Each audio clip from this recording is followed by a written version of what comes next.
In the meantime, Israeli ground troops continue their advance on Gaza City. That's the latest in their move to oust Hamas after that devastating attack October 7th that killed 1,400 people in Israel in one day. For the very latest on the Israeli offensive, let's bring in our Irris Makler in Jerusalem. Irris, what more can you tell us?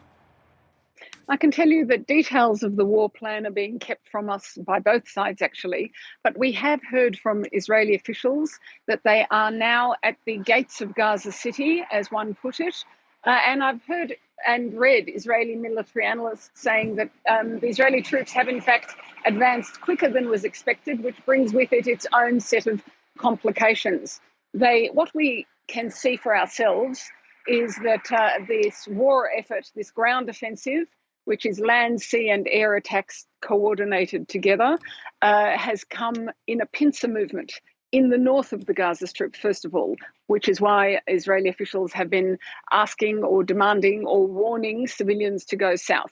So it's cutting off the north, it's cutting the north and the south of the Gaza Strip in two.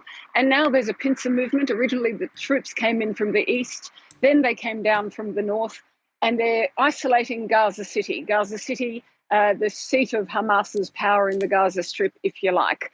So they're moving in that way, but it's a very complicated environment. First of all, civilians are above ground with no protection, and militants are below ground in tunnels protected from the incoming troops.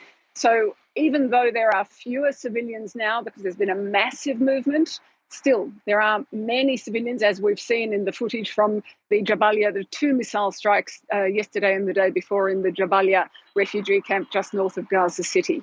So it's a complex environment and it's one that's filled with tunnels. I've been listening to a military expert saying that there's no point in any soldier going down into a tunnel.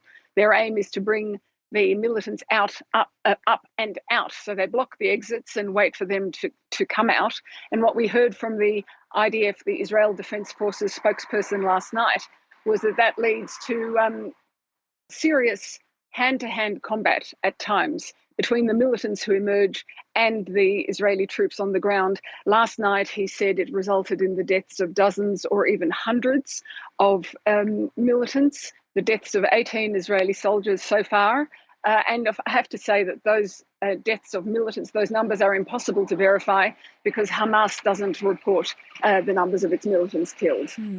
Irris, it's also been over 3 weeks since the hostages were taken. There has been discussion about talks to free them. What more do we know about that?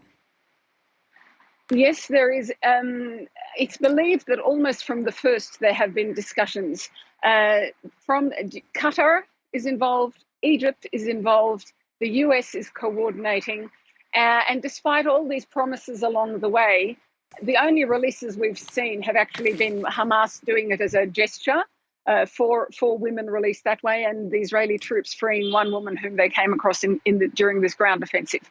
So now we are told there's 242 hostages. The estimate keeps rising upwards as they identify missing people and dead bodies. Attacked from the October 7th attack. So 242 people still in the Gaza Strip. That doesn't include the 5 hostages who were released. And we do hear from the military wing of Hamas almost on a daily basis. Abu Ubaidah comes and speaks and says, you know, some of them have been killed. We heard that from him yesterday. More hostages killed in Israeli airstrikes. Those reports are unverifiable. And one of the things he has said within the past few days is that there will be a release of hostages who are foreign nationals. I was interested to see your report there that the Thai government is meeting with Qatar to try and organise that for the Thai nationals held there. All right, Iris, thanks for that. Irris Makler there reporting from Jerusalem.